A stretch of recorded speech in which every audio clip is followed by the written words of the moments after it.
지난 시간에 우리가 이 통계적 사고를 지금 다루고 있는 것인데, 이 통계적 사고를 잘 활용하기 위해서 우리가 지금 이 시간을 나누는 것이죠. 자, 먼저 우리가 이 통계적 사고를 통해서 이 통계라고 하는 지표를 잘 활용하기 위해서는 주 목표는 바로 설득입니다. 보험회사라든지 또 여러 가지 이 자산관리사라든지 또 나아가서 뭐 기업에서 IR, 기업 소개를 한다든지 다양한 어떤 이 통계 지표를 활용하는 사례들을 여러분들이 보실 겁니다. 이 구정엔 영화도 많이 개봉을 하죠. 영화를 개봉할 때도 이 영화의 흥행 성적이라든지 영화의 어떤 재미 이런 것들도 다 무엇입니까? 관람객이 몇 명이 방문을 했는지 극장을 그 영화를 봤는지 또 관람객의 성비는 어떻게 되고 연령대는 또 어떻게 되는지 또 어느 지역이 그 관객들이 많은지 그 영화에 또 나아가서 관람평도 나오게 되죠. 그럼 그 관람평들이 또 쌓이게 되는 거죠. 그러면 또 다른 사람들은 무엇을 보고 그 영화를 선택할까요? 물론 처음에는 그 영화의 감독이라든지 배우라든지 또 이슈 때문에 그 영화를 관심을 갖게 되는 거고 한번 볼까라는 생각을 가지게 될 겁니다. 하지만 어떻게 되죠? 시간이 지나서 영화들이 많아진단 말이에요. 선택할 수 있는 선택지가 넓어지면 무엇을 선택해야 될까라는 갈등과 고민을 하게 되는데 그때 우리가 참고하는 지표가 뭡니까? 통계죠. 즉 내 마음이 이 영화를 봐야 되는 어떤 이유라든지 근거를 사람은 찾으려고 하는 것이고 찾으려고 하다 보니까 실관람평이나 후기 또 관람객 이런 것들을 통해서 아, 이 영화가 참 괜찮은 영화구나 재밌는 영화구나라는 설득이 되어지는 거죠. 그래서 우리 아리스토텔레스의 설득의 3요소에서 이렇게 얘기를 했었죠. 설득의 3요소에서 뭐라고 했습니까? 첫 번째, 로고스, 논리. 그래서 논리적으로 이 상황과 내가 전하고자 하는 것을 객관화시켜서 전달을 하는가. 그 다음에 파토스, 내 얘기, 즉 설득을 내가 하고자 하는 어떤 대상이 마음 상태가 충분히 들을 수 있는 상태인가. 그리고 에토스, 이 말을 하는, 이 상황에서 이 말을 하는 나는 어떤 신뢰를 가지고 있고 어떤 이에게 존재인가 이런 것들이 굉장히 중요한 거죠. 그래서 그 부분들이 있는데 그것이 만약 약하다면 바로 우리가 그런 것들을 한 번에 다 전달할 수 없다면 그 사람하고 처음 만났는데 내가 신뢰가 있는지 없는지 그거 어떻게 분석하겠습니까? 물론 최선을 다하고 진심을 담고 뭐 이런 것 속에서 그분이 또 비언어적 요소로 느낄 수도 있겠죠. 하지만 언어로만 설득이 안 된다는 거죠. 비언어로도 안 된다는 겁니다. 그럴 때 사용하는 것이 바로 이 통계라는 거죠. 자, 지금 보여드리는 이 화면 속에는 헐리우드에서 가장 성공한 흑인 배우인 윌 스미스가 있습니다. 자, 이 윌 스미스는 원래 굉장히 어렸을 때 가수로 데뷔를 했었어요. 근데 가수로 데뷔를 했다가 왜 윌 스미스는 오늘날 현재 21세기에 가장 인기 있고 영향력 있는 헐리우드 배우가 됐을까요? 과연 그에게는 어떤 비밀이 있었길래 정말 세계 최고의 배우가 될 수 있었을까요? 그는 바로 이 통계를 적절히 사용해서 그 통계를 자신의 비즈니스와 자신의 삶에 적용한 통계적 사고의 대가였기 때문입니다. 자, 윌 스미스가 작품을 선택할 때는 마치 통계학자처럼 했다는 거죠. 그래서 그는 이제 수에서 배우가 되기로 결정을 했고 그 과정 속에서 그는 그럼 내가 앞으로 어떤 영화를 선택해야 정말 성공할 수 있을까를 통계학자처럼 접근을 했는데 그가 최근에 이 헐리우드에서 그리고 전 세계적으로 가장 흥행한 영화를 10편을 분석을 해본 거예요. 정말 대단하죠. 그냥 영화 감독이 좋고 시나리오가 좋으면 선택한 게 아니라 그는 최근에 정말 흥행한 전 세계적으로 흥행한 영화들을 그중에 10편을 딱 골라가지고 분석을 해본 거예요. 그런 결과 공통점들이 있었는데 즉 통계적으로 공통점이 있었는데 첫 번째는 10편의 영화 중에서 10편 모두 특수효과를 사용했다는 겁니다. 이런 걸 찾아내는 것도 굉장히 배우라는 직업상 쉽지 않았을 텐데 이것을 선택했다는 거 굉장히 좋은 거죠. 이제 여러분들과 제가 적용해 볼 수 있는 건 그런 거죠. 자, 우리가 이제 슬리밍고로 창업을 했습니다. 자, 그럼 슬리밍고로 창업한 이제 까닭은 우리가 성공을 해야 되잖아요. 그죠? 자, 그럼 성공을 하기 위해서 우리가 어떻게 할까? 자, 그러면 이 슬리밍고에서 창업 성공 사례들이 있을 거잖아요.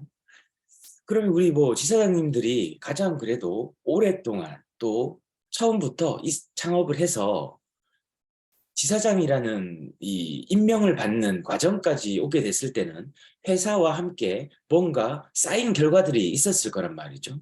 회사도 이 사람이 회사의 CEO가 각 지역을 다 시찰하고 그 지역을 다 관장을 못한단 말이에요. 왜? 몸이 한계니까. 그러기 때문에 각 지역의 지사장들을 임명을 해서 CEO의 분신처럼 회사의 철학과 가치를 그대로 경영할 수 있는 그 지역의 사장을 임명하기 위해서 그분들을 어떻게 했겠습니까? 철저히 검증하고 또 그분들의 여러 가지 품성이나 사고방식이나 역량이나 앞으로 미래 가능성이나 또 성장 가능성이나 이런 것들을 다 보고 그분들을 이제 선택하게 되는 거죠.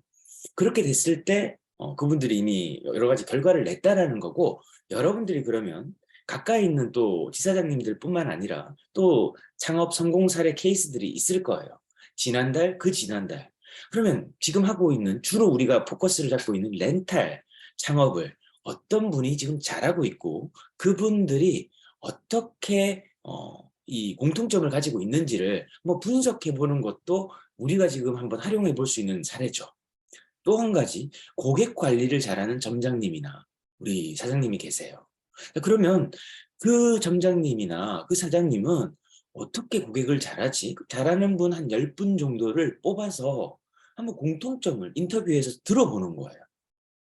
단체로 이렇게 모일 때 그냥 뭐 경치 좋지요 이런 얘기도 좋습니다만은 그분에게 잘하는 분한테 일부러 가서 음료수도 한 잔 사고 커피도 한 잔 사면서 선생님 제가 이 사업을 정말 잘하고 싶은데요. 어떻게 이렇게 사업을 잘하시는지 좀 팁을 좀 주시면 좋겠습니다. 라고 해서 팁도 좀 들어보시고 그렇게 인터뷰들이 쌓이다 보면 어떤 공통적인 맥락을 도출할 수가 있는 거죠. 그런 것들을 지금 윌 스미스가 했다라는 겁니다. 자, 다음. 그리고 공통점은 특수효과를 사용했다는 첫 번째 공통점. 두 번째는 9편의 영화에 외계인이 등장을 한 거예요. 그래서 외계인이 등장했다라는 또 통계를 낸 거죠. 그래서 윌 스미스가 첫 번째 작품을 선정할 때 특수효과가 많이 들어가는가, 그 다음에 외계인이 등장하는가, 이걸 기준으로 영화를 선정을 딱 했는데 글쎄 두 편이 모두 13억 관객을 동원한 흥행작이 된 거예요. 엄청난 결과죠. 인디펜던스 데이와 맨인 블랙이라는 영화 두 편이 특수효과 외계인을 등장시켰다라는 공통점으로 윌 스미스는 그냥 이제 배팅을 한 거예요. 이 영화에 출연해야 되겠다. 근데 문제는 성공을 해버린 거죠. 야, 대단한 일입니다. 그러다 보니까 이제 윌 스미스는 학습 경험을 했어요. 자, 내가 이 통계적 사고를 가지고 공통점을 분석해서 이 영화라고 하는 의사결정을 내가 영화 이 출연작을 결정하는 과정을 실행해 보니까 성공한 거예요. 그래서 같은 방식, 같은 패턴으로 다시 영화를 선정하게 됩니다. 그래서 그가 선정한 영화들이 미국에서만 8편 연속으로 1,000억 원 이상의 수익을 얻었고 그 다음에 글로벌 기준으로는 11편 연속으로 1,600억 원의 수익을 내면서 기네스북에까지 등극이 됐어요. 어떤 사고방식으로 그가 영화를 선정했는데 이렇게 정말 원더풀한 성공의 결과값을 도출해냈을까요? 그가 바로 통계적 사고로 사고했다. 의사결정을 했다. 그리고 그대로 실행을 했다. 이게 바로 오늘 제가 여러분들에게 꼭 말씀드리고 싶은 겁니다. 이제 그러면 우리가 하고 있는 일에 어떻게 적용할 것인가에 대해서 여러분들이 이제 자문을 해봐야 되는 거죠. 나는 렌탈 판매 계약을 좀 확장하고 싶어. 또 한 분들은 나는 렌탈 창업자분들에게 이 비전을 주고 이 슬리밍고의 비전을 줘서 창업을 중개를 잘하고 싶어. 또 총판인 분들은 나는 총판으로서 대리점들이 성공적인 대리점 사업을 할 수 있도록 지원을 하고 싶어.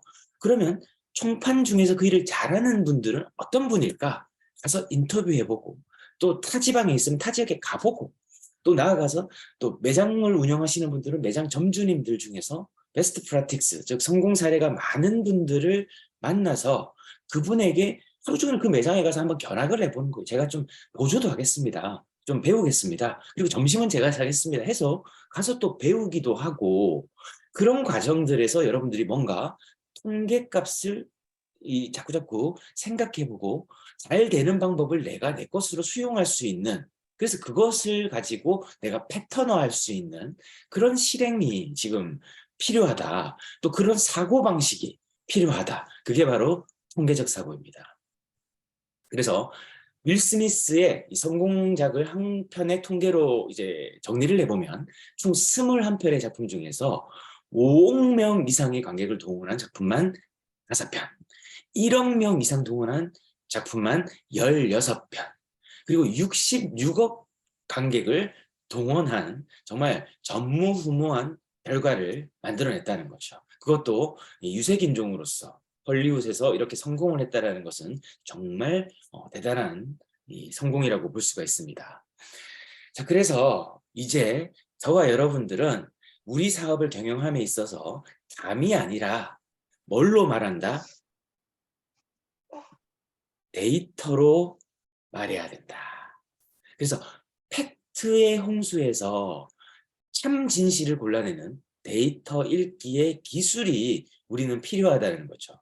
다소 여러분들이 숫자를 조금 부담스러워 한다는 거, 뭐 저도 좀 그런 게 없지 않아 있어요. 하지만 우리가 그냥 감으로 주먹구구식으로 그냥 되는 대로 그냥 막 어떻게 하면 되겠지. 아이 긍정적으로 하면 될 거야. 이렇게 하는 것보다는 얻어진 결과값, 이 사업을 우리가 하나의 테마를 정했을 때 이 사업에서 어떤 성공하는 패턴들이 있단 말이에요.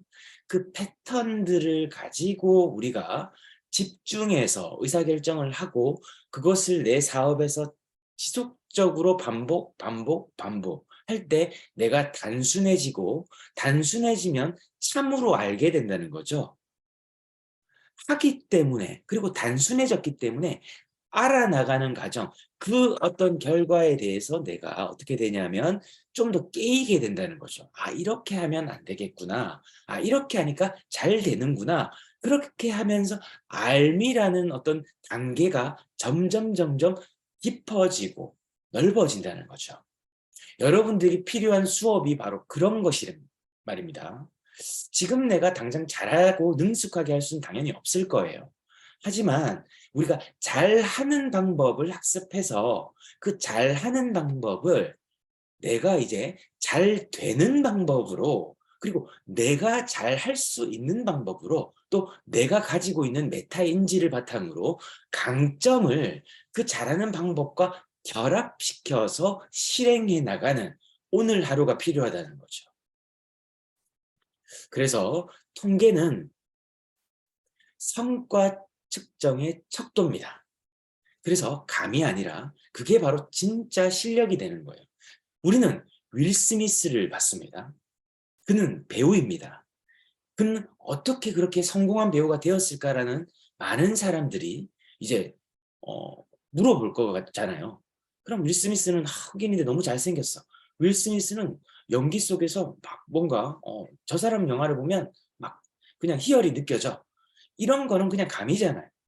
근데 윌 스미스의 성공은 뭐였습니까? 통계에 기반으로 한 그의 강점을 적극 활용한 통계적 사고였다. 그게 그의 실력이었고 그는 계속되는 흥행으로 그의 실력을 증명해냈죠.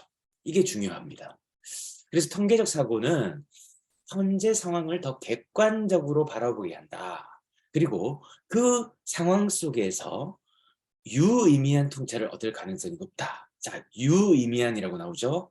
의미 있는 통찰이다. 그래서 실제 이 성공 사례를 내가 그대로 하면 내 삶에서 실패 사례보다는 성공 사례 확률이 높기 때문에 우리는 거기에 베팅하고 집중해야 되는 거죠. 이해가십니까? 우리가 해야 되는 것이 바로 이것이다. 안 되는 방법을 계속 반복하는 것은 굉장히 어리석은 방법이에요. 근데 잘 되는 방법을 우리가 정확하게 평가하고 그것에 이 공통된 맥락, 즉 통계를 내가 잘 활용할 수 있는 사고가 우리가 지금 필요한 사고다. 그래서 성공할 가능성이 높은 방법, 이 통계적 사고를 우리가 이제 개발할 수 있는 힘이 필요한데, 이 통계적 사고를 여러분들이 이제 계속 적용해 나가면 어떤 능력이 생기냐면, 이제 첫 번째, 대상의 평균치를 만들거나 시각화하는, 그리고 그것을 요약하는 능력이 생겨요. 이 능력이 생기면 여러분들이 어떤 목적을 달성하는 데 있어서 가장 강력한 힘이 될 거예요. 그게 바로 설득의 구조에서 이야기하는 어떤 설득의 힘뿐만 아니라 이 설득에서 우리가 할 수 있는 바로 이 지표가 바로 통계다. 그러면 여러분들이 예를 들어서 쇼핑몰을 하는데 그 쇼핑몰 A의 매출액이 있어요. 그럼 그 매출액을 우리가 한번 계산해 보는 겁니다. 이 A 쇼핑몰이 좀 잘 돼. 그러니까 이 한 달 매출을 보니까 400만 원이야.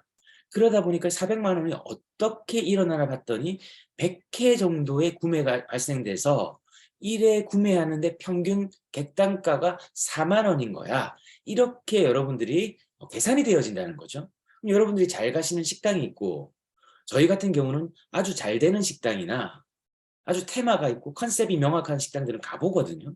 그럼 거기에 가게 되면 제일 먼저 계산하는 게 인테리어나 주변 환경이나 시각적 요소를 물론 봅니다. 그리고 거기에서 서비스하는 서비스의 품질도 당연히 보죠. 또 직원의 복장이나 애티튜드나 태도나 말이나 이런 것도 다 봅니다. 그리고 전반적인 이 메뉴도 중요하죠. 전문성이 있는가 없는가도 판가름이 나기 때문이죠. 자, 그런 걸 보고 나서 어떻게 되죠? 보게 되면 이제 그렇구나. 그럼 그다음에 하는 것은 테이블 수입니다. 의자 수예요. 테이블과 의자 수를 가지고 기초적으로 영업 시간까지 보게 되면 이 시간에 지금 요 정도 방문객이 있고, 예를 들어서 뭐 11시 반부터 오후 3시까지 브레이크 타임까지 영업을 하는데, 여기를 보니까 이렇게 회전이 되면 대략적으로 이 정도의 점심 매출이 있을 거고, 저녁 때도 술 손님까지 감안을 하게 되고 영업 시간을 계산하게 되면 이 정도의 손님이 있을 수 있겠구나. 그리고 임대료가 주변 시세 분석해 보면 임대료도 다 나오거든요. 그럼 여기서 어느 정도 매출이 올라야 여기가 운영이 되겠구나. 직원은, 종업원은 주방에는 몇 명, 홀에는 몇 명, 뭐 여기는 몇 명, 이런 게 다 나온단 말이에요. 그렇게 되고 메뉴의 가격까지 나오게 되면 회전율, 객단가, 또 의자 인테리어가 봤을 때 불편하네, 빨리 회전이 되겠네, 되게 늘어지게 편하네, 그리고 차나 이런 것들, 이 비버러지까지 파네. 그러면 여기는 음식을 먹고 머무르게 하는 컨셉으로 있구나. 회전율이 좀 더디겠네. 그럼 여기서 메뉴에서 승부를 봐야 되겠구나. 이런 계산이 나온단 말이에요. 그죠? 그냥 식당을 하나 해도 이렇게 많은 계산들이 일어나야 되는 것처럼, 여러분들이 지금 사업을 할 때도 우리가 각각의 품목들이 있고 우리가 할 수 있는 사업 권리들이 있는데, 렌탈을 할지 중개를 할지 뭐 또 일반 판매를 할지 뭐 이런 것들 속에서 여러분들이 어떻게 돼야 됩니까?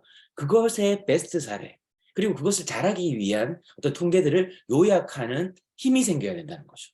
지난달에 내가 30명을 만났는데 초대는 10명을 했고, 그리고 5명을 성공시켰어. 계약을 이뤄냈어. 그 중에 1명이 창업을 하겠대.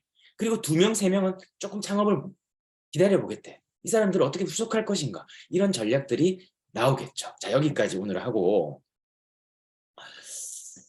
자, 이제 이 부분을 다시 다음 시간에 이어서 다시 조금 보태서 진행을 하도록 하겠습니다. 통계적 사고를 하게 되면 어떤 능력이 생기는지를 우리가 다음 시간에 다루고, 다음 주 월요일은 우리가 이제 구정 연휴이기 때문에 이 백미를 하지 않습니다. 그래서 하지 않을 거고, 그 다음 주 금요일에 백미 53일차를 진행을 하도록 하겠습니다.